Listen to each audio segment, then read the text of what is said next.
ಮುಂದಿನ ಒಂದು ವರದಿ ಚುನಾವಣಾ ಸಮಯದಲ್ಲಿ ರಾಜ್ಯ ಬಿಜೆಪಿಗೆ ಮಾಡಾಳ್ ಬಿಸಿ ತುಪ್ಪ ಇನ್ನು ಪಕ್ಷದ ಸದಸ್ಯತ್ವದಿಂದಲೇ ಕಿತ್ತಾಕಿ ಅಂತಾರಲ್ಲ, ಅಷ್ಟು ಸುಲಭನಾ ಇದು ಅಂತ ನಾನು ಕೇಳ್ತಿರೋದು. ಅವ್ರು ಬರೋದು ಲಿಂಗಾಯತ ಸಮುದಾಯದಿಂದ, ಯಾರ ಗುಂಪಿನಲ್ಲಿ ಅವ್ರು ಗುರುತಿಸ್ಕೊಂಡಿದ್ರು, ಸ್ಥಳೀಯವಾಗಿ ಅವರ ಪ್ರಭಾವ ಪ್ರಾಬಲ್ಯ ಎಂಥದ್ದು, ಅವರಿಂದ ಪಕ್ಷಕ್ಕೆ ಯಾವ್ಯಾವ ರೀತಿಯ ಸಹಾಯ ಆಗಿದೆ ಇದಕ್ಕೂ ಮುಂಚೆ, ಇವತ್ತು ಆಗ್ತಿರೋಂಥ ನಷ್ಟಕ್ಕೆ ಅದನ್ನು ಹೋಲಿಸಿ ನೋಡೋದಾದರೆ ಹೇಗೆ ನೋಡೋದು? ಹೈಕಮಾಂಡ್ ಏನೋ ಹೇಳುತ್ತೆ ಕಿತ್ತಾಕ್ಬಿಡಿ, ಪ್ರಾಥಮಿಕ ಸದಸ್ಯತ್ವದಿಂದಲೇ ತೆಗೆದುಬಿಡಿ ಅಂತ. ತೆಗೆದುಬಿಟ್ರೆ ಸ್ಥಳೀಯವಾಗಿ ಸಮುದಾಯಕ್ಕೆ ಕೊಡ್ತಿರೋಂಥ ಸಂದೇಶ ಎಂಥದ್ದು? ಒಂದು, ಅವರ ಬೆಂಬಲಿಗರಿದಾರಲ್ಲ ಚನ್ನಗಿರಿ ದಾವಣಗೆರೆಯಲ್ಲಿ ಅವ್ರ ಬೆಂಬಲಿಗರಿಗೆ ಏನು ಸಂದೇಶ ಕೊಡ್ತಿದ್ದೀರಿ?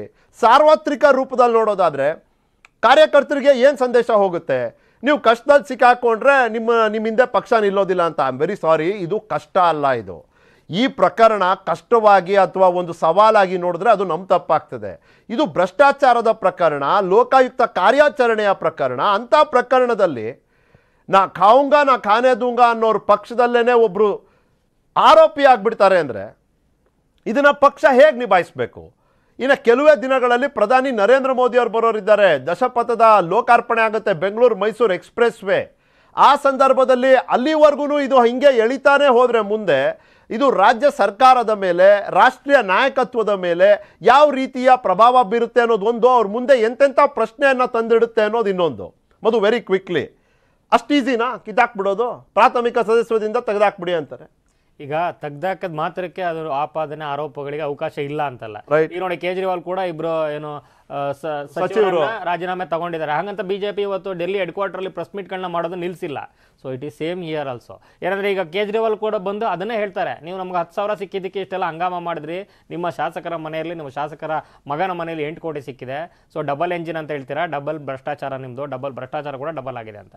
ಸೊ HDK ಮತ್ತೆ ಕಾಂಗ್ರೆಸ್ ಅವ್ರು ಕೂಡ ATM ಅಂತ ನಮ್ಮನ್ನು ಹೇಳ್ತೀರಾ, ಎನಿಸ್ತಿರೋದು ಯಾರಪ್ಪ ಅಂತ ಕೇಳ್ತಾ ಇದ್ದಾರೆ. ಸೊ ಇದು ಅಷ್ಟಕ್ಕೆ ಅಲ್ಲ, ಪರ್ಸೆಪ್ಷನ್ ಅಂತೂ ಬಿಲ್ಡ್ ಆಗಿದೆ. ಕ್ವಿಕ್ಲಿ ಹೇಳೋದಾದ್ರೆ ಏನು ಕೊಲೆ ಆದ ಮಾತ್ರಕ್ಕೆ ಏನು ಅಕಸ್ಮಾತ್ ಆಗಿ ಮಾಡಿಬಿಟ್ಟೆ ಅಂತ ಹೇಳ್ಬಿಟ್ರೆ ಏನೋ ಅದಾಗಲ್ಲ. ಆಗಿದೆ ಅಂದ್ರೆ ಆಗಿದೆ.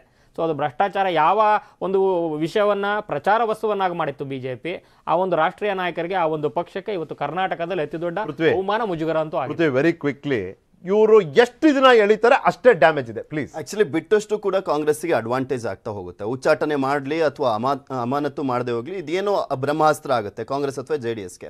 ಇಲ್ಲಿ ಯಾಕೆ ಇಷ್ಟೊಂದು ತಡವಾಗಿ ಇವರು ಡಿಲೇ ಮಾಡ್ತಾ ಹೋಗ್ತಾ ಇದ್ದಾರೆ ಅಂದ್ರೆ ನನ್ಗನ್ಸೋದು ಮಧ್ಯ ಕರ್ನಾಟಕ ಭಾಗದಲ್ಲಿ ಸಾದರ ಲಿಂಗಾಯತ ಅನ್ನುವಂಥ ಸಮುದಾಯ ದೊಡ್ಡ ಪ್ರಮಾಣದಲ್ಲಿದೆ. ಅಲ್ಲಿ ಸಾಕಷ್ಟು ಕ್ಷೇತ್ರಗಳ ಮೇಲೆ ಪ್ರಭಾವವನ್ನು ಬೀರುವಂಥದ್ದು.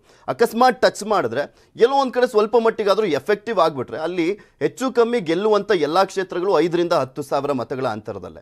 ಇಲ್ಲಿ ಸ್ವಲ್ಪ ಮಟ್ಟಿಗೆ ಮಾಡಾಳ್ ವಿರೂಪಾಕ್ಷಪ್ಪ ಅವ್ರನ್ನ ಒಂದು ಸ್ವಲ್ಪನೂ ಕೂಡ ಇವರು ಗಣನೆಗೆ ತೆಗೆದುಕೊಳ್ಳದಲ್ಲೇ ಉಚ್ಚಾಟನೆ ಮಾಡಿಬಿಟ್ರಲ್ಲ ಅಂತ ಒಂದ್ಸಲಿ ಮನಸ್ಸಿಗೆ ಹೋಗ್ಬಿಟ್ರೆ ಸಾಕಷ್ಟು ಕ್ಷೇತ್ರಗಳಲ್ಲಿ ವ್ಯತ್ಯಾಸ ಆಗ್ಬಿಡುತ್ತೆ. ಅದೊಂದು ರೀಸನ್ ಇರಬಹುದು ಅಂತ ಅನ್ಸುತ್ತೆ ನನಗೆ. ರೈಟ್ ಅಲ್ಲ, ಈ ರೀಸನ್ಗಳು ಹುಡುಕ್ತಾ ಹೋದ್ರೆ 100 ಸಿಗ್ಬೋದು. ಬಟ್ ಸದ್ಯಕ್ಕೆ ಸರ್ಕಾರದ ಮುಂದೆ ಇರೋದು ಒಂದೇ ರೀಸನ್ನು, ಪ್ರಧಾನ ಮಂತ್ರಿ ನರೇಂದ್ರ ಮೋದಿ. ಅವರು ಆಡೋ ಅಂಥ ಮಾತುಗಳು, ಅವರು ಏನನ್ನ ಜನರ ಮುಂದೆ ಅವರು ಘೋಷಣೆಗಳಾಗಿ ಮಾಡ್ತಾರೆ, ಅದನ್ನ ಅವರ ಪಕ್ಷಕ್ಕೂ ಅದು ಅನ್ವಯ ಆಗುತ್ತೆ, ಮತ್ತೆ ಅವ್ರ ಪಕ್ಷದವರು ಕೂಡ ಅದನ್ನ ಅನುಸರಿಸ್ತಾರೆ ಅನ್ನೋ ರೀತಿನಲ್ಲಿ ಕ್ರಮಗಳು ತಗೋಬೇಕಾಗಿದೆ ರಾಜ್ಯ ಸರ್ಕಾರ. ಈಗ ಇವ್ರು ಎಷ್ಟು ದಿನ ತಲೆಮರೆಸ್ಕೊಂಡಿರ್ತಾರೆ ಅಷ್ಟೇ ಪ್ರಶ್ನೆಗಳು ಹೆಚ್ಚಾಗ್ತಾ ಹೋಗುತ್ತೆ ಸರ್ಕಾರದ ಮುಂದೆ. ಇವರು ಎಷ್ಟು ದಿನ ಅರೆಸ್ಟ್ ಆಗೋದಿಲ್ಲ ಅಲ್ಲಿವರೆಗೂ ಕಾಂಗ್ರೆಸ್ ಇದರ ಸಂಪೂರ್ಣ, ಕಾಂಗ್ರೆಸ್ ಮಾತ್ರ ಅಲ್ಲ JDS ಕೂಡ ಇದರ ಸಂಪೂರ್ಣ ರಾಜಕೀಯ ಲಾಭ ಪಡ್ಕೊಳ್ಳೋದಕ್ಕೆ ಒಂದು ಅವಕಾಶವನ್ನ ಈ ಸರ್ಕಾರವೇ ಕೊಟ್ಟಂತೆ ಆಗುತ್ತೆ. ಇದಾಗಿತ್ತು ಇವತ್ತಿನ ಚುನಾವಣಾ ಚದುರಂಗ. Thank you Prithvi, thank you Madhu ನಿಮ್ಮ ಸಮಯಕ್ಕಾಗಿ.